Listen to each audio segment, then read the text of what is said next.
a blur. I spent so much time in the hospital, my brain, which is why, in the body of the thing, I said to include my name in the identification, and then the example I sent, I didn't include my name in it. So however you did that, it doesn't matter because my instructions were not clear. So just kind of rolling. Okay, so we're finishing Job, maybe starting Psalms. We'll probably not. So we'll finish Job. And as I said last week, we'll just kind of let the semester roll how it rolls. We are supposed to be, today is the first, yes, today we're supposed to be in the second set of Psalms. So we're quite a ways behind. So we left off, whatever the day was, today's Thursday. We left off on Thursday with Job finishing his words. And then we're told at the beginning of chapter 32, so these three men ceased to answer Job because he was righteous in his own eyes. Okay? Now bear in mind, who is saying that? Who is saying Job was righteous in his own eyes? The narrator. Whoever the narrator is. We don't know who the narrator is. Okay? The narrator reaches down into the minds of those three and says they shut up because, in their opinion, Job was being essentially self-righteous. Righteous in his own eyes is kind of self-righteous. Okay? So then we're told, then Elihu, the son of Barachel, the Buzite of the family of Ram, became angry. Now, supposedly, or one can assume, that the original audience of this knew exactly who Barachel was, who the Buzites were, who the family of Ram was. We don't have any idea who those people are. Not really. Okay? I was looking at one thing today that said possibly Elihu's lineage goes back to Abraham. Yeah, well, so do all of the Israelites, right? So not very helpful. And we're told Elihu was angry at Job because he justified himself rather than God. Okay? Where else has Elihu been mentioned so far in Job?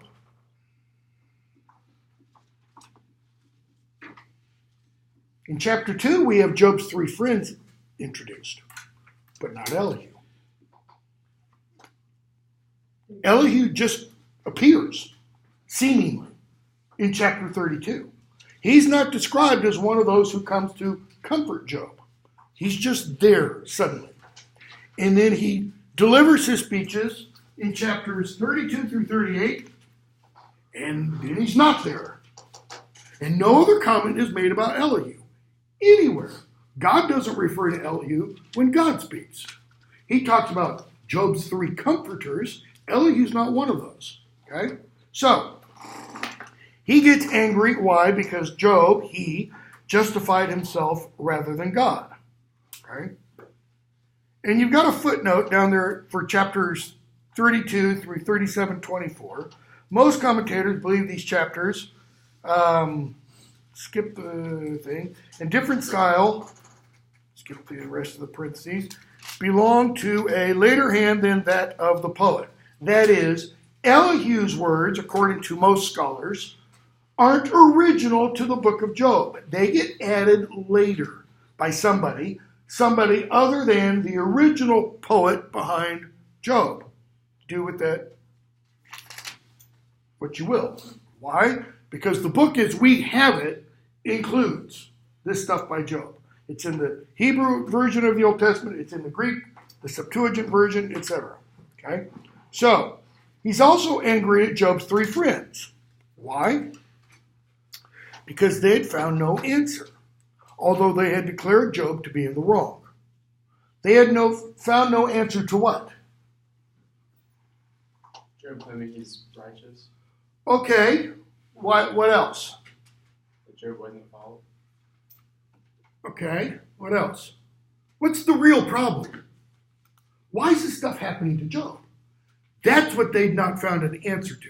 So whoever the narrator is, the narrator says, puts in Elihu's mind, they haven't come up with the answer. That's telling us that the three, I'm going to forget their names, Eliphaz, Bildad, and Zophar, are all wrong in their analyses. Because they essentially blame all the bad stuff that's happened to Job on what? One, he sinned. Two, God can do what he wants totally. Okay? And three, kind of a mixture of the two. Okay? So we're told that Elihu at least thinks those aren't the right answers. So Elihu waited. Why? Because they're older than he. Middle Eastern culture, respect for elders. Okay? And so when he sees that there's no answer in the mouth of these three men, that is, they're done speaking, Job's not going to listen to us, he gets angry. Really angry. And says, I'm young, you are old, I was timid and afraid to declare my opinion. That is because you would say you don't know anything. But it is the spirit in a man, the breath of the Almighty, that makes him understand. Okay? That's verse 8. Go back to verse 7. Let days speak, and many years teach wisdom. Let days speak, and many years teach wisdom. What's that mean? In several Old English poems written in what we now call England between 500 to about 1000 AD, we're told you cannot acquire wisdom until you grow old. Why? You have to experience the world. You have to get knocked around a bit. Okay? Let days speak and many years teach wisdom. You are taught through the experience of life. But, what does but always mean? It never implies total agreement. It always implies there's a turn, there's a shift in emphasis, there's some kind of contradiction coming. But it is the spirit in a man, and then he tells us what that spirit is, the breath of the Almighty that makes him understand. In other words, what gives wisdom? The Spirit of God. Okay? That's the breath of the Almighty. The word that's used in Genesis that says God breathed into man, it's the same word for spirit. We still have that word. We still use it all the time in the Latin version. When you breathe, you do what? You inspire. It's that's the root. Spiritus. Okay? Breathing in. So, Elihu says, it's God who grants wisdom, not age, not experience. It is not the old that are wise. Why? Well, look at the three that are sitting there next to Job. Nor the aged that understand what is right. Okay? Now put yourself in the shoes of the three comforters. What has this young snot just said? You don't know anything. You're old. You should be wise. You're not. So he says, listen to me, and I'll tell you my opinion. So now we're going to get a fourth approach to Job's problems. I waited for your words. I listened for your wise sayings while you searched out what to say. I gave you my attention, and behold, there was none that confuted Job. None of you answered, gave response to, they did all give a response to, right? Just wasn't the correct response. None of them said something that made Job go, oh, you're right. That's it. That's my problem. I'm such a fool. Nope, not one of them.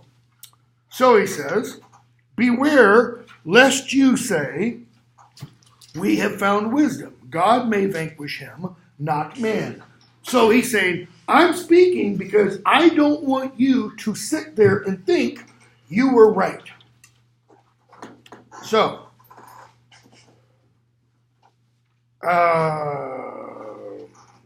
let's skip the rest of that chapter and go on to 33.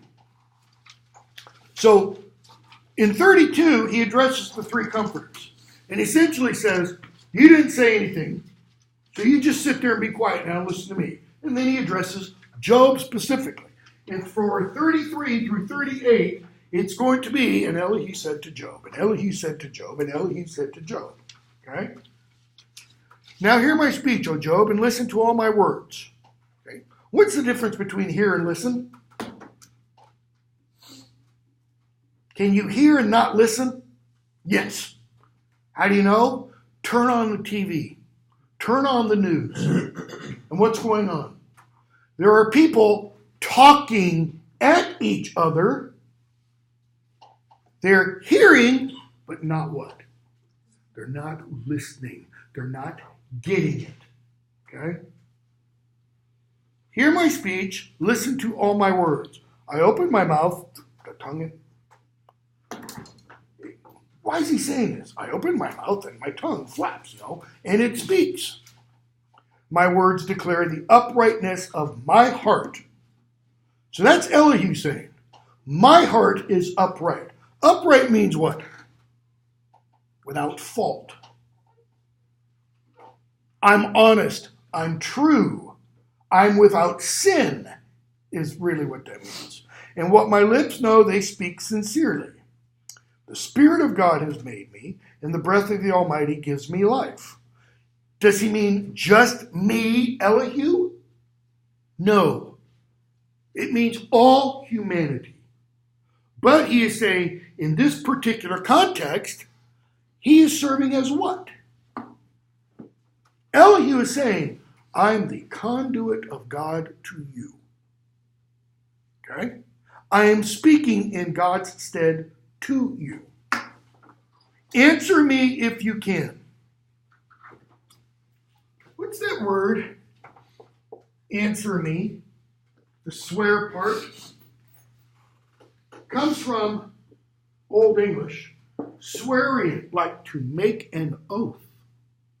Now, and against. So it's like making an oath against. So when you answer somebody, that's a powerful response. Okay? So, answer me if you are able to. Set your words in order before me. Set your words in order. That's kind of like saying, use rhetoric, compose a sound response. Work it all out ahead of time.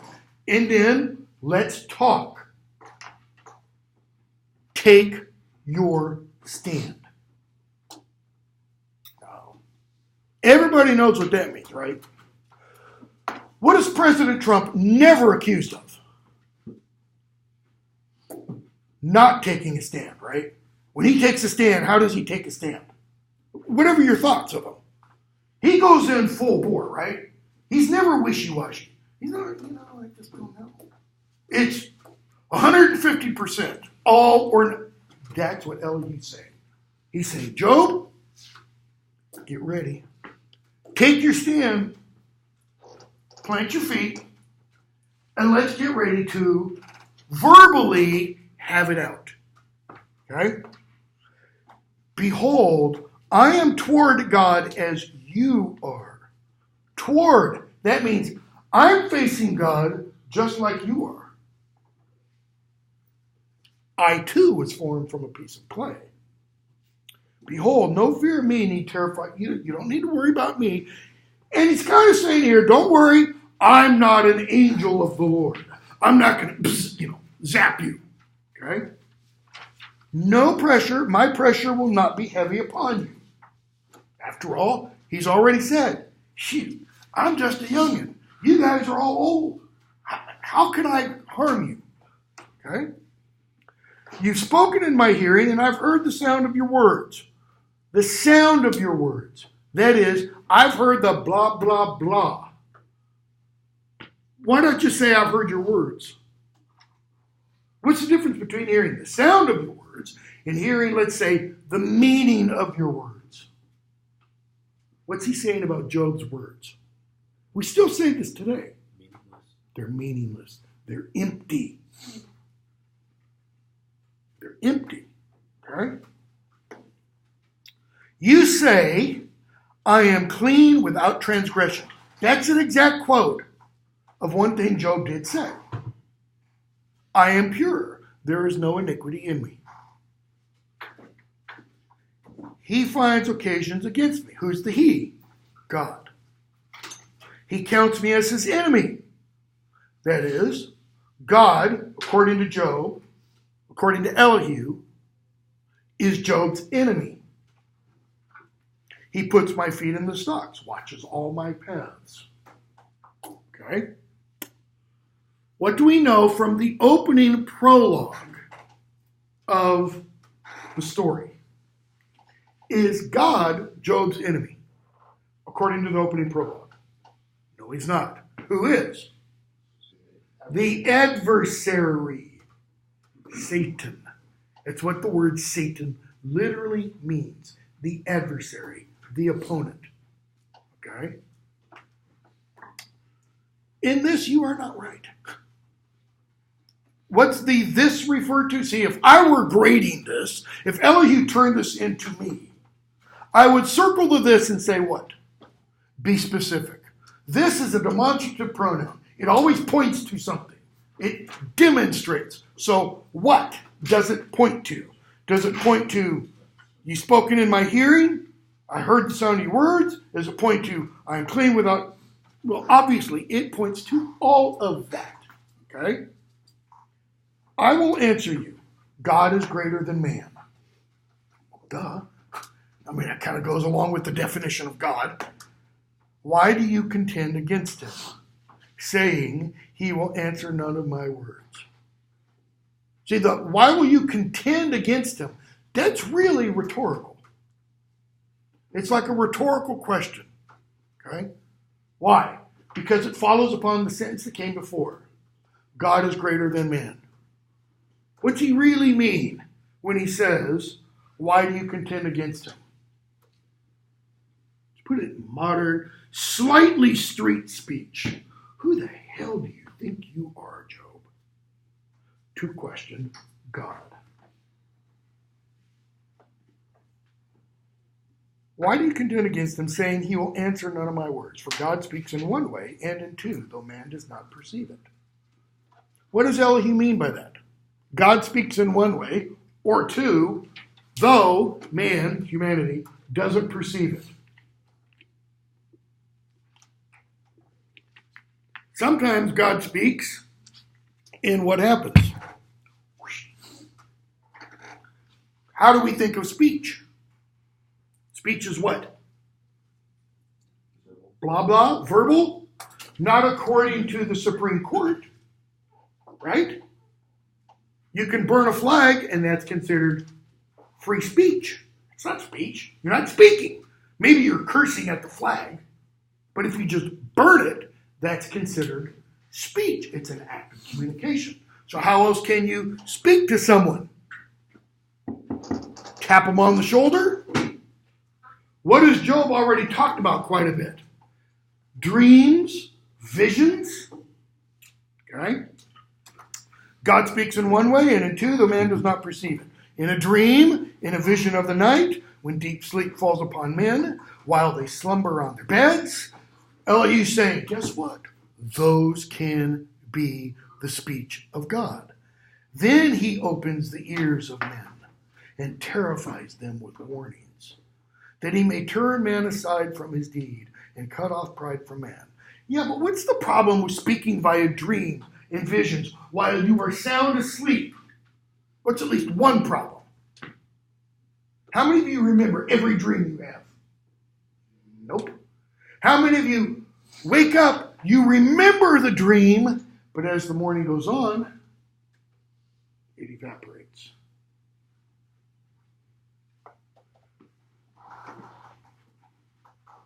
He cut off pride from man. He keeps back his soul from the pit, his life from perishing by the sword. What Elihu is saying there is that the one who learns from this speech does these things. Okay? Man is also chastened. Chastening is what? It's a form of speech. It's a form of communication with pain upon his bed. Okay?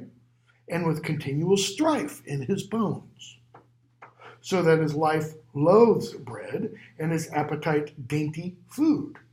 If you've known somebody, for example, with Crohn's disease or ulcerative colitis or any of a half dozen other things, if they're gluten intolerant, they can't eat bread. Why?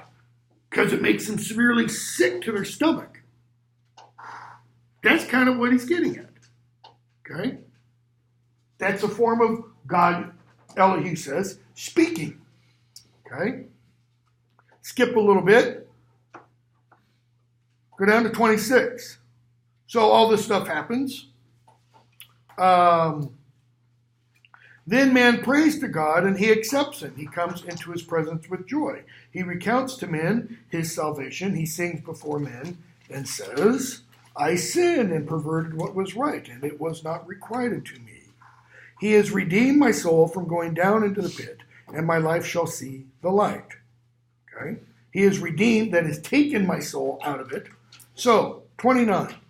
God does all these things twice, 3 times with a man.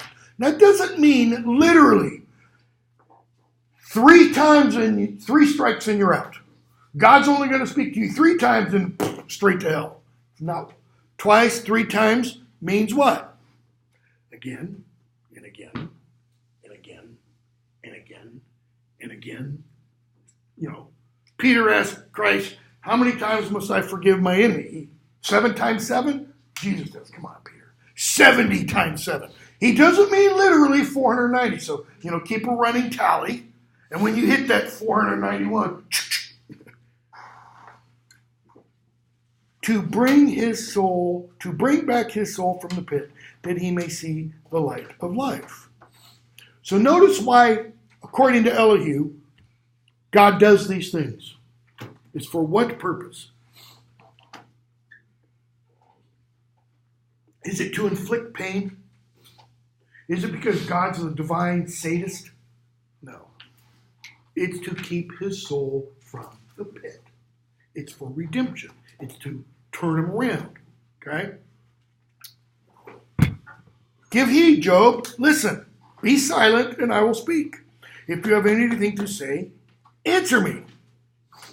Come on. Speak. Answer. I want to justify you. If not, listen. And Job doesn't say anything, notice, because Elihu goes on. Then Elihu said. Okay, there's kind of this idea between verse 33 of chapter 33, and the first verse of 34, that after Elihu says this stuff, maybe there's a pause.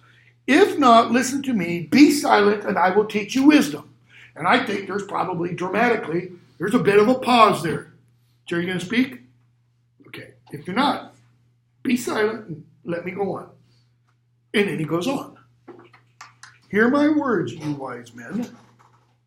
That's all of them together. That's Job and his 3 comforters. And give ear, you who know, for the ear tests words as the palate tastes food.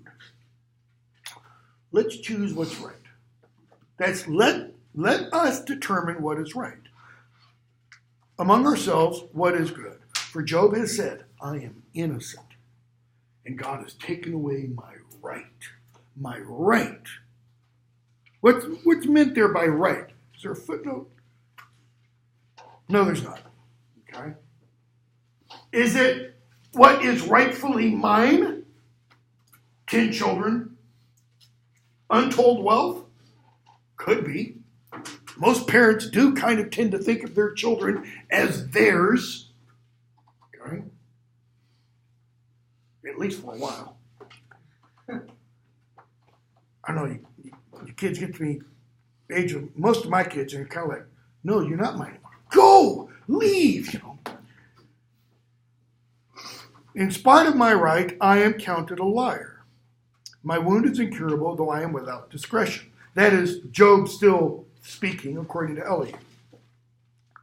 So he says, what man is like Job, who drinks up scoffing like water? Well, how do you drink water? Especially when you're thirsty. So he takes up scoffing like that. He doesn't mean he takes it into himself. He means Job scoffs at God like that. Like a man drinks water. Let's update that maybe. Like you breathe. Can't live without breathing. Can't live without drinking water. Similarly, Job can't live without scoffing at God. Who goes in company with evildoers and walks with wicked men. For he has said, it profits a man nothing that he should take delight in God. It profits a man nothing that he should take delight in God. How does it profit a man nothing? Again, this is Elihu saying, Job says this. Well, post chapter 2, what happens to Job? He loses everything. What profits a man? Profit means the things you receive, right? The goods you get, so to speak. Therefore, hear me, you men of understanding. And I think you men of understanding is just being just a tad sarcastic. Oh, you great know-it-alls. Far be it from God that he should do wickedness, and from the Almighty that he should do wrong.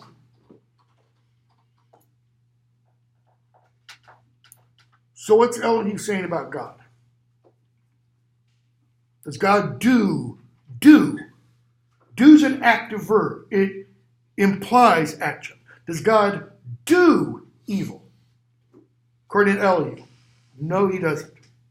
Does God do wrong? No, he doesn't. Go back to the prologue. What does God allow? He allows Satan. In fact, he doesn't only allow Satan, he goes, psst, Satan, come here. During the council, have you looked at Job? A couple of things I read. One of them, I think this might have been in the Oxford Companion, said, that God and Satan set a wager. Like Satan goes, all right, God, let's see.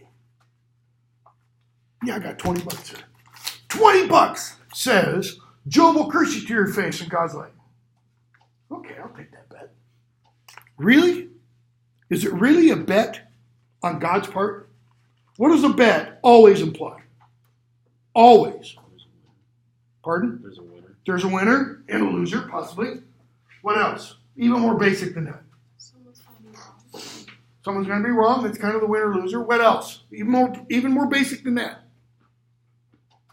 There's always an element of risk, right? There's no sure bet, because then it's not a bet. Okay? I mean, Kentucky Derby.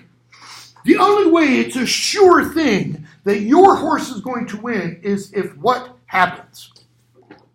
Every other horse in jockey stumbles, gets a broken leg, and then yours, you're driving riding a 10-year-old nag, and you just kind of hobble across the finish line. That's the only way it's a sure bet. God and Satan, that's not a wager. Why? Because on the very definition of the words, God is what? God. All-powerful, all-knowing. Satan is not. Okay? For Satan, it's a bet. For God, it's kind of like, you stupid little man. You really want to... Fine. Okay? So, God is really doing what with Satan there? Because a lot of people think this is what God's doing with Job. Who's really being tested? It's not Job. It's Satan. Why is God testing Satan? Book of Isaiah, assuming we get to it. The book of Isaiah has Isaiah say in his prophetic voice about Satan, you wanted to be like the Most High. You wanted to set your throne above the Most High. Okay? What's God doing to Satan here? You think you want to be me? Okay. So let's do a little test, a little bet, so to speak. And what does it prove? Satan is what? Wrong, right? Does Job anywhere between chapters 3 and 42 to the end, does Job ever curse God and die? He does all but. All but. Does he curse God? Does he say, F you, God? Nope. He accuses God, but that's not cursing God. It's a huge difference. Okay? So, Elihu goes on. So, far be it from God that he should do wickedness, and from the Almighty that he should do wrong. Verse 11. For according to the work of a man, he will requite him. According to the work of a man, he will requite him. That's essentially what the three comforters say, right? You're getting what you are reaping what you sowed. Is he saying, Job, you sinned, and this is the result? No.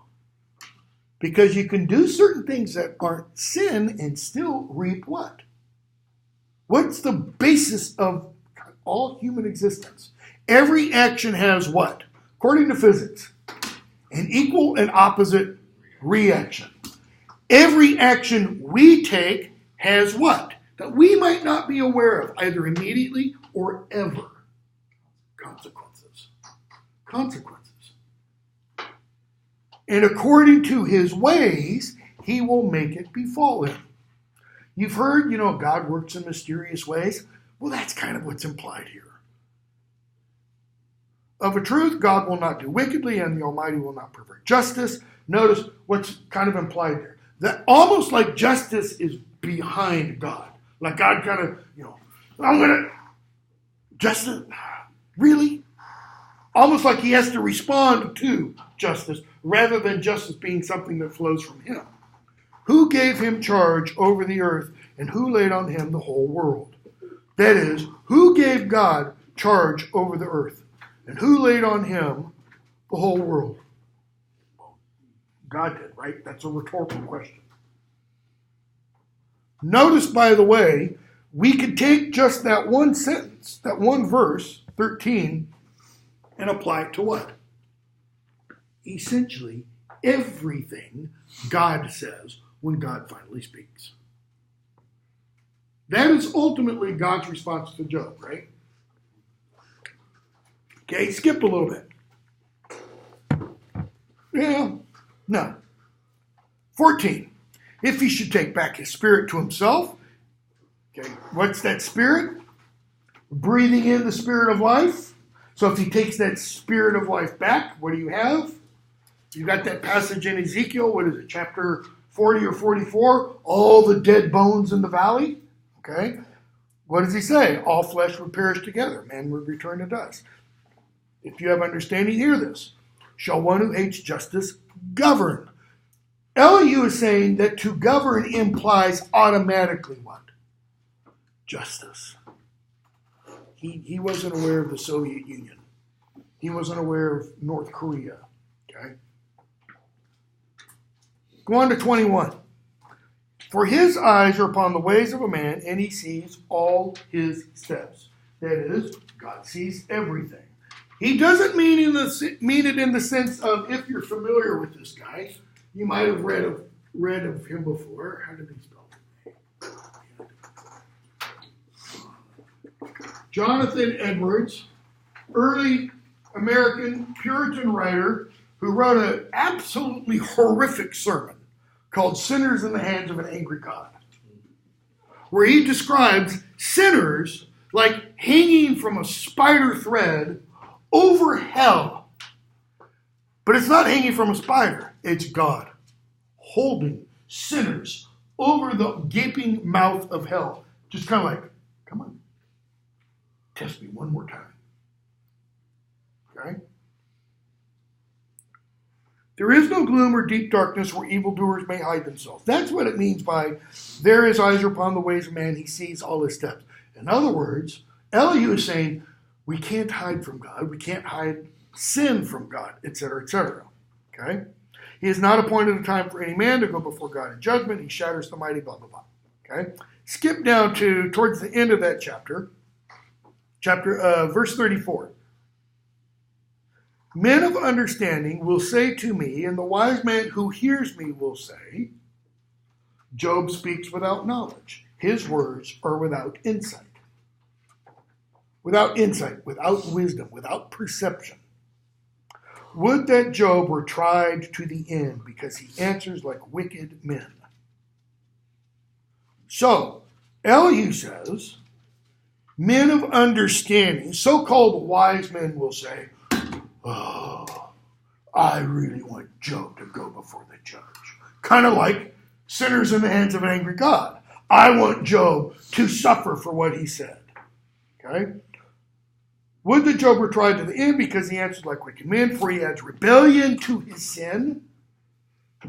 He claps his hands among us, multiplies his words against God. Where did Job rebel against God? What does it mean to rebel? What are you attempting to do? Overthrow.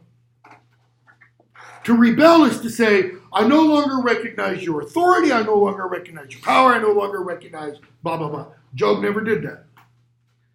He railed at God. Yes. I mean, he really railed. He yelled. He kicked and screamed and stamped his feet like a child in a tantrum. Okay? And Elihu said, chapter 35, do you think this to be just? What's the this again? These wise men of understanding will say, oh, Job needs to be judged. Do you think it's right? Do you say it is my right before God that you ask what advantage have I? How am I better off than if I had sinned? He said, I'll answer you and your friends here. Look at the heavens and see. Behold the clouds. If you have sinned, what do you accomplish against him? If you have sinned, what does that mean? What have you accomplished against him, against God? Does it really harm God? No. Does it harm God for someone to rebel against him? To someone to say, I don't love you? No. Does it harm God for someone to say, I don't believe in you? Does that suddenly make God, poof, disappear? No, not according to the book of Job. Okay? Going to verse 10. None says, where is God my maker, who gives songs in the night, who teaches us more than the beasts of the earth, and makes us wiser than the birds of the air? There they cry out, but he does not answer because of the pride of evil men. That is, God doesn't answer because of their pride. Pride makes us do what? All too often. Prime example, St. Paul's chief of sinners right here. Makes us do what? Shut our ears, close our eyes, and open our mouths. We don't listen, we don't see, but we what? I'm right. Okay? So, because of that, Elihu says, God kind of goes, okay, I'm going to let you do what? Think of the image of a 2-year-old throwing a tantrum. Do you stop a 2-year-old throwing a tantrum? No. What's the best thing to do? Let them have it. Put them in their room. Have at it. Kick and scream all you want. Who's it hurt? Doesn't hurt. Unless it's, you got a splitting headache or something. It doesn't hurt you. It hurts them more than anything. Especially depending on the 2-year-old. I had a nephew, 2 years old. This was classic, man. He wouldn't just throw a tantrum. He'd go up to a wall and bang his head against it. And I don't mean little, like that. I mean, until his head would be bruised. Damn, that's pretty stupid. That's a hard-headed kind of kid, you know. Literally. Had to learn some hard lessons a little later in life, too, because of that. But eventually did, okay? So, Elihu goes on. Let's pick up with 36. And Elihu continued. Bear with me a little and I will show you. Bear with me a little, that is, I'm almost done. Just give me a few more minutes. Here too. Almost done, bear with me. For I have yet something to say on God's behalf. That is, I'm going to speak for God. I don't know about you. But that, to say you're going to speak for God, puts you in what kind of position? Very precarious. Okay? I mean, some people today would say, it's not as precarious for us today. Say you're a fundamentalist Christian. Why? Because I have the Bible, it's the Word of God, it's inerrant, blah, blah, blah, blah, blah. And I can say what this says and be firm about that. Elihu doesn't have that, right? So when he says, I'm going to speak for God to you, he's essentially saying, okay, I'm going to walk out on this plank here, because what if he's not right? But I have something to say on God's behalf. I will fetch my knowledge from afar and ascribe righteousness to my Maker. So he's already talked about God's makerness. He's the one who made everything. But now, and he's already said he won't do anything unjustly, and he won't do any wickedness. But now he adds to that, right? Because it's different to say somebody is righteous as opposed to say he's not bad. Not bad is not a ringing endorsement for a person's moral qualities, right? Because that just could mean you're middle of the road. God is mighty and does not despise any. Despise. What does despise mean? Hate. God doesn't hate anyone, is what Elihu has just told us. St. Paul, in all of the New Testament, essentially says the same thing. God does not desire the death of a sinner. He desires, in fact, St. Paul says, for the redemption of all people. Kind of makes it hard if you're a Calvinist to justify or square that with the idea of predestination, that, very few people are actually going to be saved. Okay? So, he goes on. God is not mighty. God is mighty. And does not despise any. He is mighty in strength of understanding. He doesn't say he's mighty in strength and understanding. He's mighty in strength of understanding. What does it mean to understand? Literally, it's a metaphor. That word is a metaphor. It means to stand underneath something, which means to be the foundation. Okay? He is mighty in strength of understanding, in his foundationalness. That is, the underpinning of everything. What did he already say would happen if God removed his breath from all living things? They'd all die. Well, that's part of his understanding everything. Okay? But what does the metaphor mean in everyday use? It's not the foundation. It's what? Perception. What's Elihu saying? God might perceive a little bit more than we do. He might see a little bit deeper than we do. In fact, and we're going to see when we get to the Psalms, what are we told repeatedly? God sees what? That we don't. None of us does. Even about the people we know the best and love the most. My wife and I will have been married 35 years and coming up in May. I cannot say I know her heart. I can say I know some things about it by her actions towards me and all that, but know it? But in the Psalms, we're going to say, we're told repeatedly, God's the one that does what? Pierces to the marrow, pierces the inner workings of the heart, sees all. That's what this verse is getting at. Okay? He does not keep the wicked alive, but gives the afflicted their right. He does not withdraw his eyes from the righteous, but with kings upon the throne, he sets them forever. They are exalted. Okay, can that be read to be literally true? No, it cannot. That's an example where it is speaking in metaphor. Why? Because how many kings are still alive that were alive, well, I don't know, let's say 100 years ago? None. They are not living forever, okay? Even their throne isn't exalted forever. I mean, you got to go back several hundred years to look at the King of England's throne as being quote-unquote exalted. But Queen Elizabeth's throne today, and I don't mean the literal throne, I mean the monarchy, is nothing compared to, let's say, Henry VIII's day. People can go up to the Queen, look her in the eyes. Literally, you can walk up to the Queen. You can't touch her. That still goes against protocol. But you can look her in the eyes.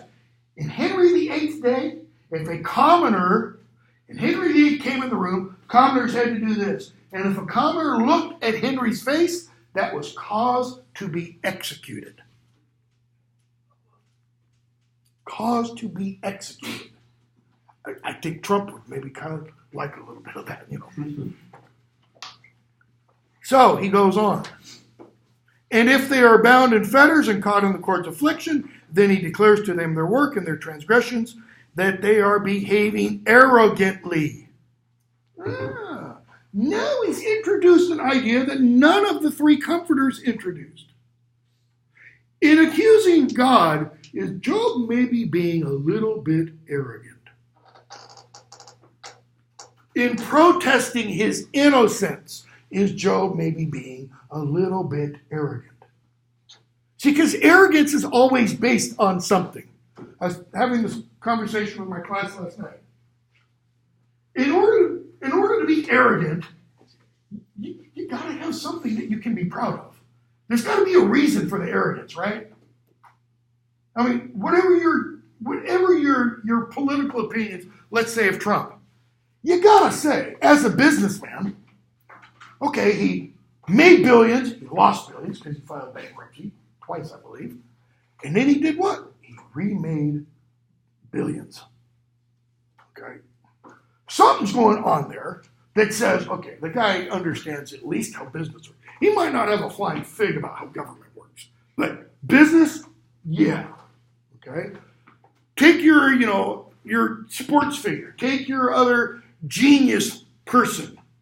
They have to know something about what it is they do in order to rise to that level of, you all can't tell me anything. Okay? To develop that sense of arrogance. Okay? He opens their ears to instruction, commands that they return from iniquity. Arrogance, notice, can be sinful. It can be a form of iniquity. The godless, go down to verse 13. The godless in heart cherish anger. They do not cry for help when he binds them. They die in youth, and their life ends in shame.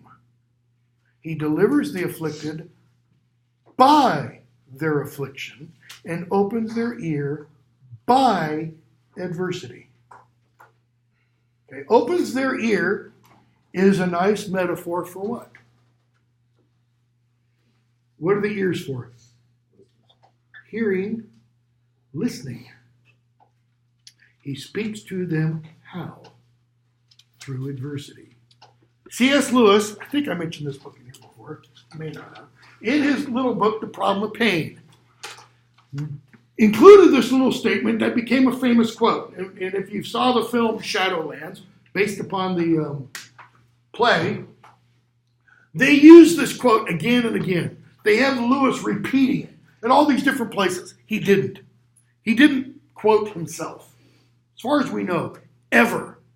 Okay? Because he was, for being the genius that he was, somewhat humble. And the quote is, pain is God's megaphone to rouse a deaf world. Pain is God's megaphone to rouse a deaf world. That's just what Elihu said. Okay? He delivers the afflicted by their affliction. In other words, the affliction is for what purpose? Deliverance. Go back to the book of Judges. What did you see is the repeating pattern throughout the book of Judges. Follow me, and these good things will happen to you. Don't follow me, these bad things will happen to you. The Israelites do what? They follow for a while, and then they fall away. Bad things happen. They come to their senses. They repent. They turn the other direction. And they get blessed again. Repeat. Okay? The affliction becomes what? The cure. The disease becomes the cure. It's what causes them to turn around. Okay? Going to 37. Let's see here. 37 verse 5. God thunders wondrously with his voice. He does great things which we cannot comprehend. Now, he's talking there about, he begins by talking about lightning and such in verse 3. Under the whole heaven he lets it go as lightning to the corners of the earth. Verse 2, hearken to the thunder of his voice, the rumbling that comes from his mouth. And there, the speaker might literally mean thunder as the voice of God. Okay? After all, in the Gospels and later on in the New Testament, we have accounts of people hearing thunder and other people hearing what? This is my beloved Son in whom I'm well pleased. Listen to him when Christ is baptized. The apostles hear that. Everybody else, they hear thunder. The apostles hear words. Okay? Saul on the road to Damascus. Bright light. Saul, Saul, why do you persecute you? Why do you persecute me? Who art thou, Lord? Of Jesus of Nazareth, whom you are. And he goes, sorry. What does everybody else hear in the retinue? Thunder. Okay? God thunders wondrously with his voice. He does great things which we cannot apprehend. And then what does Elihu go on to talk about? Snow and hail and whirlwind, that is tornado, etc., etc., etc. Verse 14, chapter 37. Hear this, O Job. Stop and consider the wondrous works of God. Okay, these works are all what? They're all works of nature, largely. They're also works of kind of creation, right? Because every new tornado is a new tornado. Every snowstorm is a new snowstorm. It's not merely something that happened in the past. It's why? That's God's activity. That's the I am acting, I am in, that we talked about earlier. Hear this, O Job, stop and consider the wondrous works of God. Do you know how God lays his command upon them and causes the lightning of his cloud to shine? What's he asking? Job, what's lightning? How does lightning occur? Okay. Balancing of the clouds. Wondrous works of him who is perfect in knowledge. How do the clouds stay in the air when they're full of water? I once heard one of my former priests, he did this lecture series over at St. Ignatius in Franklin. And he used this image about an inch of rain over, when a thunderstorm drops, an inch of rain over, it's either 1 square acre or 1 square mile. So clouds up there holding water that drop an inch of rain. That inch of rain weighs, anybody have any idea as much? It's like 200,000 tons. It's like the size of an aircraft carrier. How did those clouds hold essentially an aircraft carrier. Without just, all falling totally immediately. Try to wrap your head around that one. So he goes on. Do you know the balancing of the clouds, the wondrous works of him who is perfect in knowledge? You, whose garments are hot when the earth is still because of the south wind, can you, like him, spread out the skies, hard as a molten mirror? Teach us what we shall say to him. We cannot drop our case because of darkness. Shall it be told him that I would speak? Did a man ever wish that he would be swallowed up? Okay? And he finishes, the Almighty, we can't, verse 23, we cannot find him. Why not? Have we just not developed a powerful enough telescope to point out in the quote-unquote heavens, the old term for what's out there, and we're going to, develop one. At some point, we're going to see arranged out in the cosmos, I am. No. The Almighty, we cannot find him. He is great in power and justice. Abundant righteousness he will not violate. Therefore men fear him. He does not regard any who are wise in their own conceit. He doesn't regard any who are wise in their own thought. How many of you know the story of Socrates? Anybody? Ancient Greek philosopher, walking around Athens, just being a pain in the you-know-what to everybody. Why? Because Socrates went to the oracle at Delphi to ask about wisdom. The oracle at Delphi had inscribed outside the oracle 2 words. Know thyself. Know who you are. It doesn't mean, hi, I'm Ted. It means know who you are. Know your innermost being, so to speak. Okay? And Socrates goes to the oracle at Delphi to find out who's the wisest person in the world. And the oracle tells Socrates he is. What? You're the wisest. And so, from that day on, he walks around trying to prove the oracle is wrong. Okay, the oracle is the mouth of the gods, so to speak. Apollo, literally. Okay? You can't prove Apollo wrong in Greek tradition because Apollo's a god, he's always right. Anyways, so he goes walking around trying to prove that Apollo's wrong. So what does he do? He walks up to people and he starts asking questions. And this is what the dialogues of Plato are all about. Socrates asking people troubling, disturbing questions. What's the end result of his asking people troubling, disturbing questions? They kill him. They literally kill him. Athens holds a trial. He's found guilty for corrupting the youth of Athens. How? By asking questions that shouldn't be asked. He's called an atheist because he doesn't believe in the Greek gods. He believes in one God. Because he says all these Greek gods are nothing more than souped up humans. Humans on steroids, essentially. Zeus is nothing but a dirty old man because he sleeps with anything that moves. And pretty much all the others aren't any better. Okay? So, he's walking around to prove I'm not the wisest person. That's why he's the wisest person. He doesn't acknowledge his own wisdom. He doubts it. And he wants to find somebody else who is wiser. Okay? God does not regard any who are wise in their own counsel. Then the Lord speaks. Out of nowhere, the Lord answered Job out of the whirlwind.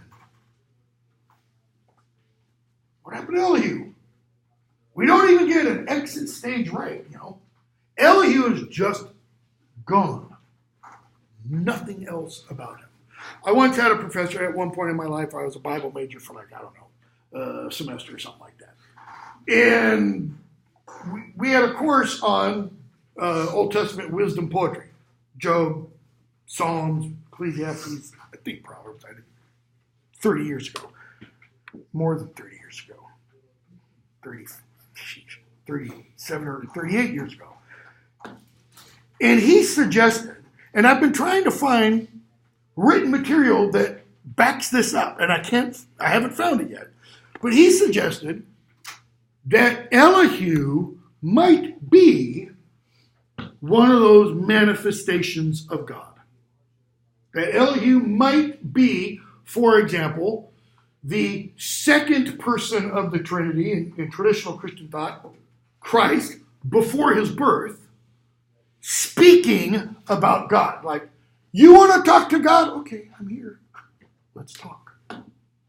But he doesn't say, oh, by the way, I am God. Because what would that do? Fall down flat on your face. No, so God does now speak. How does he speak? There's a tornado, that's the whirlwind. And out of the tornado, out of the whirlwind, Job and the three comforters hear this voice. Because we don't even know that Elihu is still here. Who is this that darkens counsel by words without knowledge? Notice, the Lord answers Job. That's the narrator telling us. These words, they're directed at Job. They're not directed at Elihu. He is going to direct words at Job's three comforters in just a moment. Who is this that darkens counsel by words without knowledge? Darkens counsel, that is, gives bad advice. With what? What are words without knowledge? Empty words, meaningless words, blah, blah, blah. Gird up your loins like a man. In other words, God's saying what to Job? All right, boy, put on your big boy pants because we're going to have it out. I will question you, and you shall declare to me. Why? What's this tell us has been going on throughout everything from chapter 2 on? What's God been doing, so to speak? He's been listening. He's heard everything. Oh, you have questions? Well, let's turn our tables. Let me ask you some questions. You've had your questions. Now let me ask you some questions. First one's kind of a biggie, right? I mean, it's a doozy. What's its purpose? What is meant by, where were you when I laid the foundations of the earth? What's God doing with that question? I'll put it in colloquial English. Who the hell do you think you are? Who do you think where were you when I what? What's meant by laid the foundation of the earth? In the beginning. Where were you when I, use the Latin, fiat lux, let there be light? Come on, Job, where were you? Oh, you weren't there, were you? Yeah. Come on, tell me. Who determined its measurements, that is, the world's measurements? Surely you know. What's implied? Job has spoken words without knowledge. Why are they words without knowledge? Job has this mindset that God is what? Someone to be answered. Someone to be questioned. And God is saying, you cannot question me. Why? I am so far beyond your understanding. How do we know that he's so far beyond his understanding? Or who stretched the line upon it? That is, checked its level. On what word's basis sunk, or who laid its cornerstone, when the morning stars sang together, and all the sons of God shouted for joy? Well, who are all those sons of God? Who are the morning stars? The angels. Or who shut in the sea with doors when it burst forth from the womb, when I made clouds its garment? And you got footnotes. This is, the old Middle Eastern myth about having to bind the sea, this kind of urge, primordial, Have you commanded the morning since your days began? cause the dawn to know its place.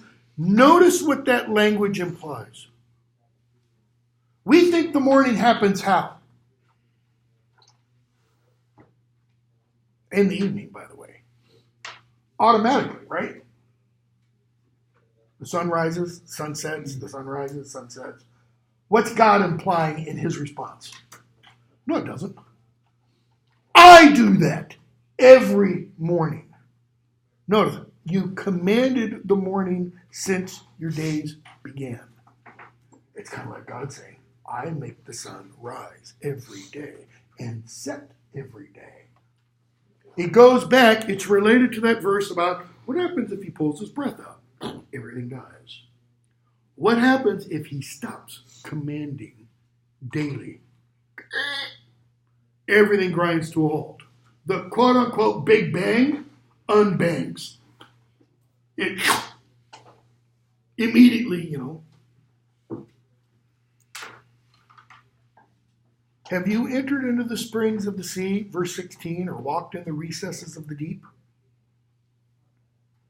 It's rhetorical, right? Of course he hasn't. What's the implication? I have. God has. God sees all this. Have the gates of death been revealed to you? Ooh.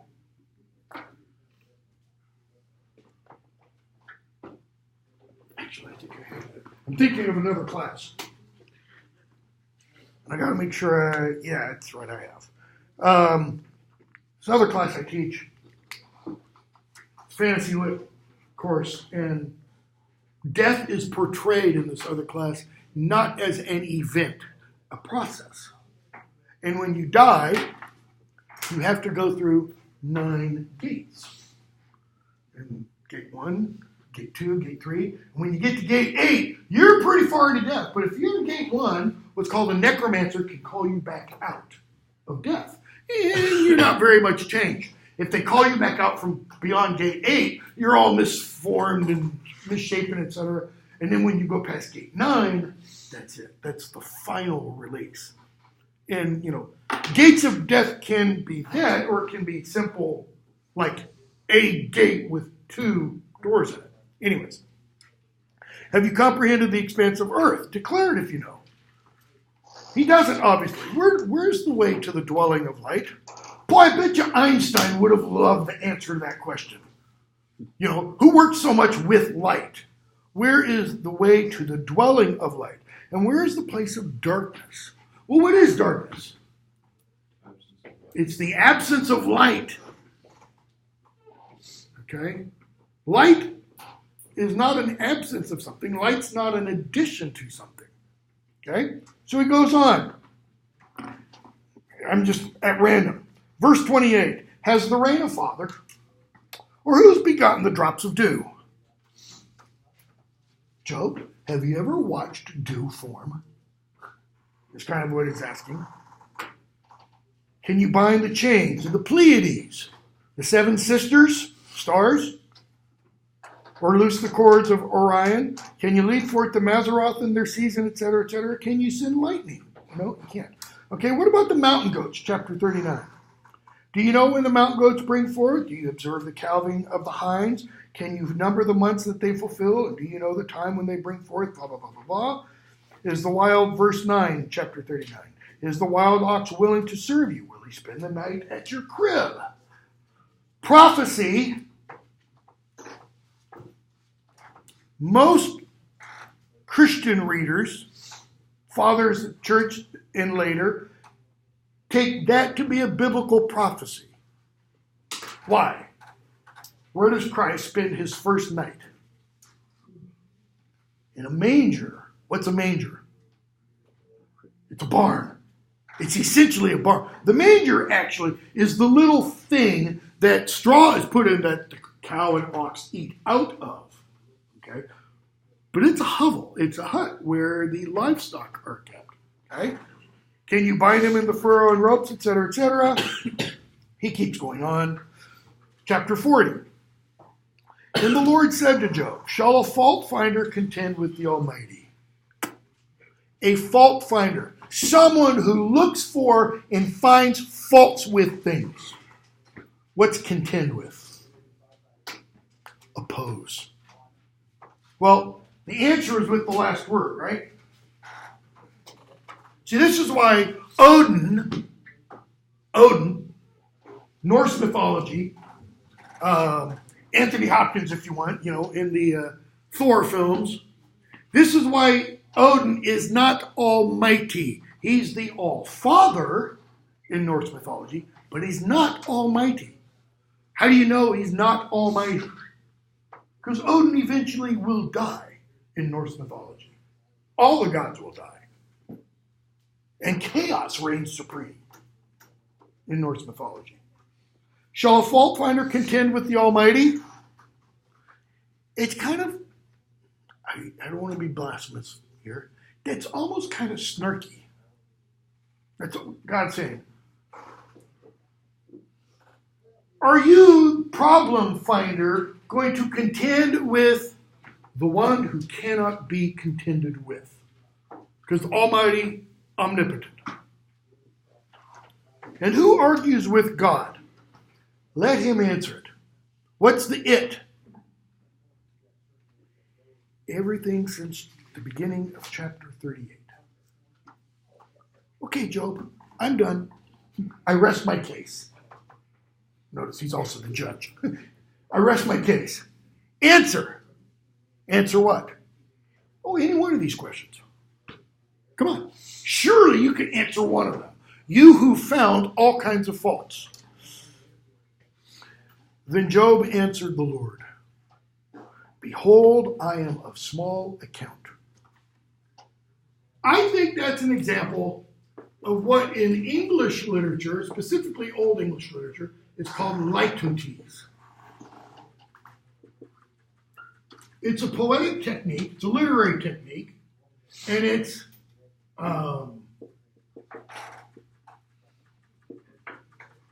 extreme or exaggerated understatement.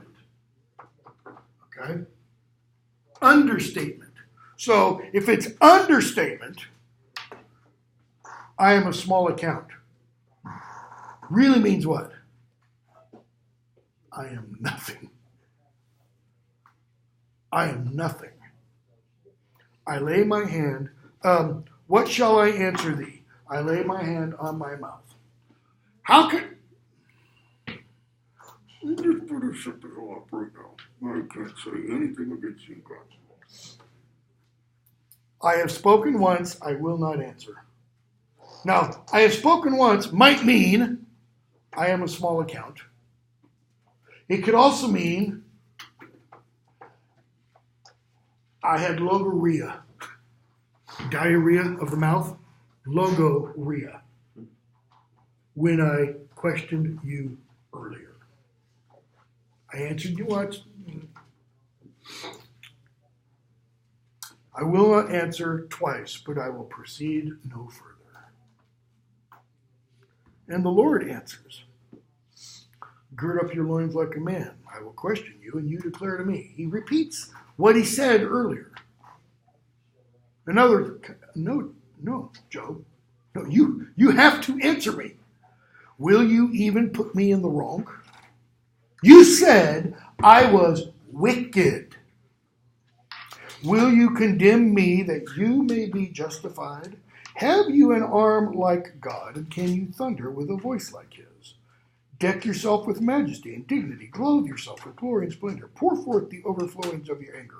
Look on everyone that is proud and abase him. Look on everyone that is proud and bring him low. Tread down the wicked. Hide them all in the dust together. Bind their faces, blah, blah, blah, blah, blah. Can you draw out Leviathan, sea monster, etc., etc.? Okay. God goes on. 42. Then Job answered the Lord, I know that thou canst do all things. That is, you are omnipotent. You are almighty. You have all power. And that no purpose of thine can be thwarted. When did anybody say anything about God's purpose being thwarted? Go back to the prologue. God brings Job to Satan's attention. And Job says, well, you've hedged him around. I mean, he's the fattest, dumbest, happiest man in the world. Take everything away from him, he'll curse you. God says, you can do what you want, just don't touch him personally.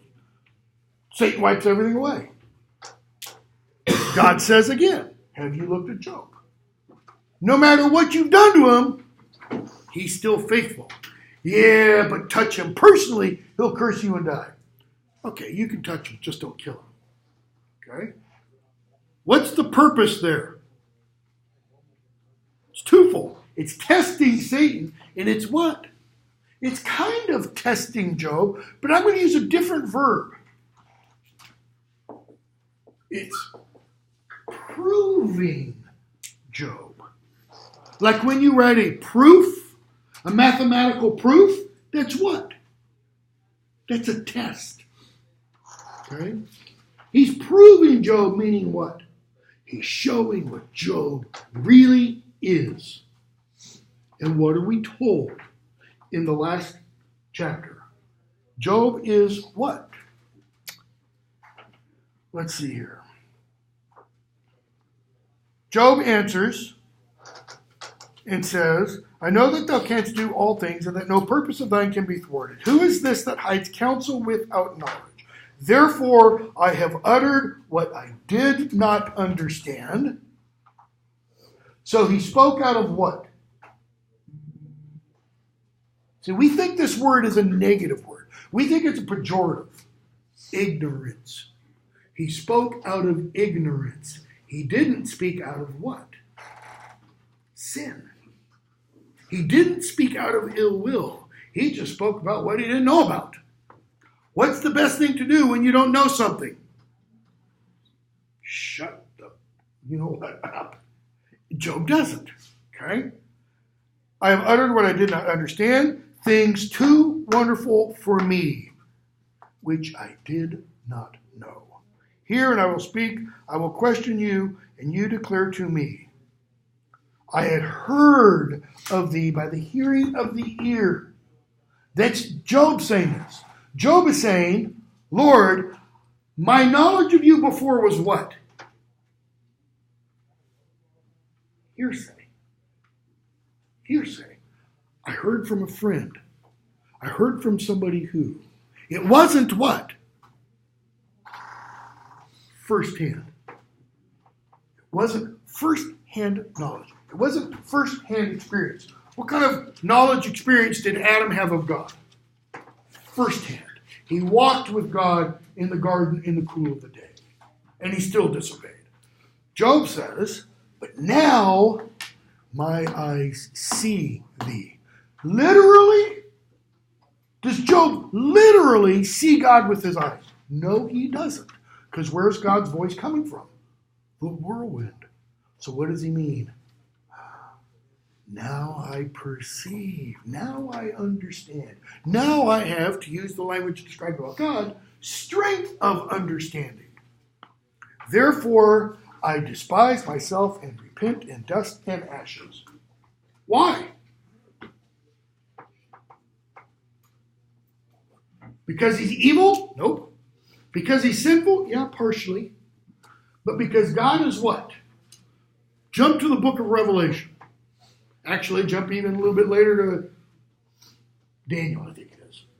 Holy, holy, holy, Lord God Almighty.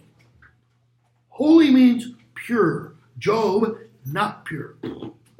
Whenever in Scripture, for example, whenever someone sees one of those angels of the Lord, what do? Fall down on their face.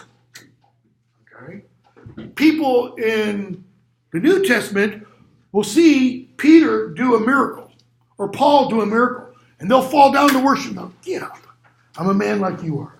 In the book of Revelation, John falls down before an angel, and the angel says, get up.